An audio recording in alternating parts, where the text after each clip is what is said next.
Bonjour à tous, alors donc là il s'agit de corriger les petits exercices qui étaient à faire, donc il y avait le numéro 4 et le numéro 6. Vous inquiétez pas, il y a le numéro 5 là, qui apparaît parce qu'on s'en sert après avec le cours dans un autre tuto. Mais nous c'est bien le 4 et le 6. Donc on va corriger ces deux exercices-là, c'est pas très très long normalement. Et après, je ferai avec vous, enfin je ferai le numéro 7 puisqu'on l'aurait certainement fait en classe pour s'entraîner encore un petit peu. Comme ça vous fait un exercice de plus. Désolée pour ma voix, je fais ce que je peux. Il se peut que des fois, il y ait des mots qui sortent pas bien, je me répéterai.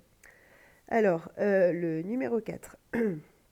Donc, vous aviez une figure, on vous demandait de construire l'image. Alors, d'ailleurs, il manquait la lettre. Je pense que vous l'avez certainement déduite.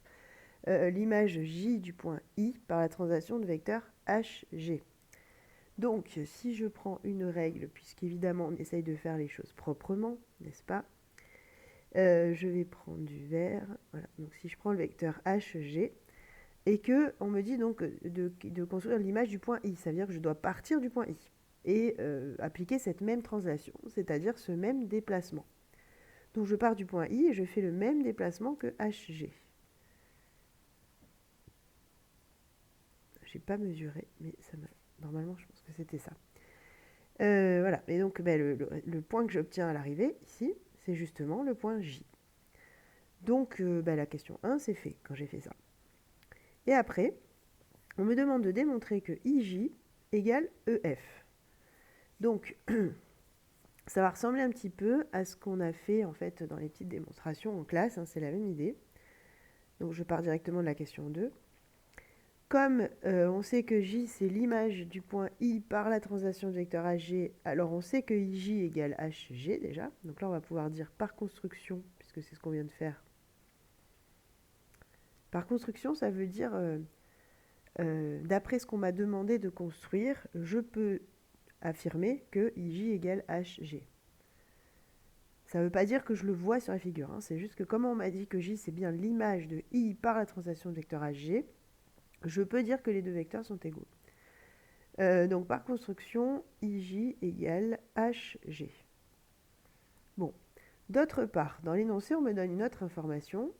On me dit que le EFGH, là, excusez-moi, je m'étouffe, que EFGH c'est un parallélogramme. Donc là, deuxième information, je vais pouvoir dire EFGH est un parallélogramme. Et moi, ce qui m'intéresse, c'est EF, dans ce qu'on me demande, là, il y a EF. Et rappelez-vous, du moment où on a un parallélogramme, on a une égalité de vecteurs, et vice-versa. Donc là, justement, si je considère EF, pardon, ça m'arrive un certain nombre de fois, je crois. Donc EF, ici, dans mon parallélogramme EFGH, il est égal justement à HG. Rappelez-vous ce que j'avais expliqué, hein, EFGH parallélogramme, du coup EF égale HG en termes de vecteurs. Donc soit vous le voyez sur la figure, soit vous vous rappelez qu'on inverse ces deux dernières lettres. Du coup, si on est logique maintenant, là j'ai IJ égale HG, EF égale HG, donc ils sont tous les deux égaux à un même troisième vecteur, ce qui veut dire qu'ils sont égaux entre eux. Donc je peux en déduire que IJ égale EF. Et c'est ce qu'on m'avait demandé. Et question 3 va tomber un peu toute seule, j'ai envie de dire, hein. Puisque si IJ égale EF, ça veut dire que forcément j'ai un parallélogramme qui correspond aux 4 points. Et justement, le parallélogramme en question, c'est EFJI. Quand je relis mes 4 sommets, ça fait bien EFJI.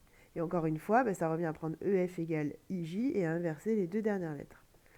Et donc là, honnêtement, je n'ai pas grand-chose à dire, hein, on n'a plus qu'à dire donc EFJI. On aurait pu dire IJFE aussi, hein, c'est le même. Et bien un parallélogramme. C'est le cours qui le dit, hein. Franchement, il n'y a pas plus que ça à dire. Du moment où j'ai deux vecteurs qui sont opposés dans le parallélogramme qui sont égaux, alors j'ai bien un parallélogramme. Donc pour le numéro 4, il n'y avait entre guillemets que ça. Et le 6 n'était pas bien compliqué. Alors là, j'ai déjà fait la figure, ça nous fait gagner un petit peu de temps sur la vidéo, parce que sinon, le temps que je manipule la règle, etc., c'est un peu long. Surtout que c'est pas très compliqué, hein. On vous demandait de partir de MNP 3 points quelconques, donc c'est ce que j'ai fait au départ, donc on partait de ces 3 points-là. On forme le vecteur Mn et on nous demande de tracer R, qui est l'image de P par la translation de vecteur Mn. Donc justement, ce vecteur-là, c'est Mn, puisque c'est le même que celui-là. Et donc je pars de P, j'applique, et j'obtiens en résultat R. Voilà. Donc la figure se résumait à ça. Et après, question 2, on me demande de montrer que N, c'est l'image de R par la translation de vecteur PM. Alors je vais faire le vecteur. Le vecteur, il est là. Et donc on me demande de montrer que si je pars de R et que j'applique la même translation, je vais arriver à N. Bon, ben là aussi, en fait, vous allez voir que c'est toujours la même chose. Par construction, tout à l'heure, là, dans la question d'avant, comme je savais que R, c'était l'image de P par la translation de vecteur Mn, je peux dire que Mn égale PR. C'est d'ailleurs ce qu'on a eu dans les vecteurs. Là, les deux roses, Mn égale PR. Ils sont bien égaux. C'est bien le même déplacement. Mais du coup, comme j'ai deux vecteurs égaux, j'ai un parallélogramme. Rappelez-vous, c'est toujours la même chose. Donc là, je peux en déduire donc Mn, et on fait attention aux lettres, hein, c'est pas MNPR, c'est MNRP, est un parallélogramme. On le voit sur la figure d'ailleurs, si je suis les choses dans l'ordre sans croiser, ça fait bien MNRP. Est un parallélogramme. Parallélogramme. Et donc, je mets des donc partout, si c'est un parallélogramme, c'est que les vecteurs qui se font face sont égaux. Donc Mn et PR, on le savait déjà, mais les deux autres là, PM et Rn, ce sont bien deux vecteurs qui se font face d'un parallélogramme. Et donc comme c'est un parallélogramme, justement, je peux en déduire que PM égale Rn. Ah, et bien quand j'ai cette égalité-là, j'ai répondu à la question en fait. Puisque si PM égale Rn, donc je vais le faire en vert aussi, comme ça vous allez comprendre, si les deux vecteurs sont égaux, c'est que forcément n, c'est l'image de R par justement la même translation que l'autre, c'est-à-dire la translation de vecteur PM. Voilà, là j'ai PM et là aussi. Donc forcément, ça démontre bien ce qu'on nous a demandé. Et donc là, on peut le mettre. Je mets encore un donc. Donc n est bien l'image de P, de R, pardon, excusez-moi, par la translation de vecteur PM. Voilà. Bon, là, c'est des petites choses pour vous faire travailler justement les égalités de vecteurs et surtout le lien qu'il y a entre deux vecteurs égaux et un parallélogramme. Et le parallélogramme qui correspond. Allez, le 7 pour la route. Juste pour terminer, vous allez voir, c'est pas très très compliqué non plus. Donc là, on vous demandait de partir d'un parallélogramme. J'ai pas fait toute la figure, j'ai fait exprès. Après, on disait, on veut que E soit l'image du point D par la translation de vecteur CD. Alors, le vecteur CD, c'est celui-là. Et en gros, on vous demande de partir du point D et d'appliquer encore le vecteur CD. Donc, je vais prendre du vert. Ça veut dire que je vais faire le même. Alors, combien il mesure 1, 2, 3, 4, 5. Okay.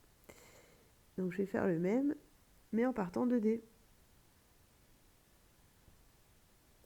Voilà, et j'arrive ici à le point, ils nous ont dit que c'était E. Après, je peux faire la même chose pour l'autre qu'ils m'ont demandé. F, l'image du point B par la translation de vecteur AB. Alors AB, c'est lui. Et je vais faire la même chose, pardon, mais en partant du point B cette fois. Donc là, vous voyez, ça c'est le premier. Et maintenant, je refais la même chose en partant du point B, avec la même longueur. Et j'arrive à un point, et c'est celui-là que j'appelle F. Voilà, donc j'obtiens cette figure, et là, on me demande de démontrer que le quadrilatère plutôt BFDE est un parallélogramme, justement. Donc, alors je vais le. Donc, c'était BFDE. BF, juste pour qu'on soit d'accord sur le parallélogramme, enfin le quadrilatère dont on parle, BFDE. Et donc, je termine. Voilà. Donc on nous demande pourquoi ce truc-là, ce serait un parallélogramme. Alors visuellement, ça a bien l'air de l'être, hein. La figure est pas trop mal, c'est mieux qu'au tableau. Mais il faut démontrer, voilà. Il faut démontrer en utilisant ce qu'on sait. Nous, ce qu'on sait, c'est ce qu'on a utilisé pour construire. Donc, on sait justement que E, c'est l'image de D par la translation de vecteur CD.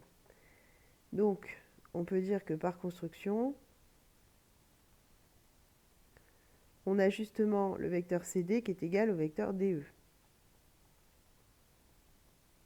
Bon, jusque-là, c'est ce qu'on a fait, hein. Pareil pour B, par construction, on sait que AB, c'est le même que BF.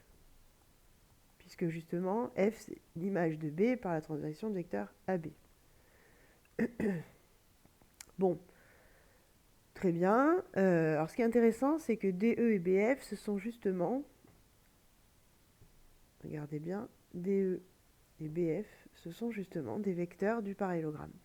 Sauf que nous, ce qui nous intéresserait, c'est plutôt DE et FB. Alors, en fait, je vais plutôt l'écrire, excusez-moi, dans l'autre sens, même si c'est pareil, en fait, hein, mais bon. FB est égal à BA, du coup. On fait attention. Voilà. Nous, ça nous intéresserait plutôt DE et FB, puisqu'il faut quand même qu'on ait les vecteurs dans le même sens pour qu'ils soient égaux. Et justement, bon, on les a tous les deux écrits. Donc là, j'ai DE et FB. Voilà. Et chacun est égal à CD et à BA. Et qu'est-ce qu'on peut dire de CD et de BA? Ben justement, ABCD, c'est un parallélogramme. Ça veut dire que CD et BA sont égaux. Donc on peut dire de plus, comme ABCD est un parallélogramme,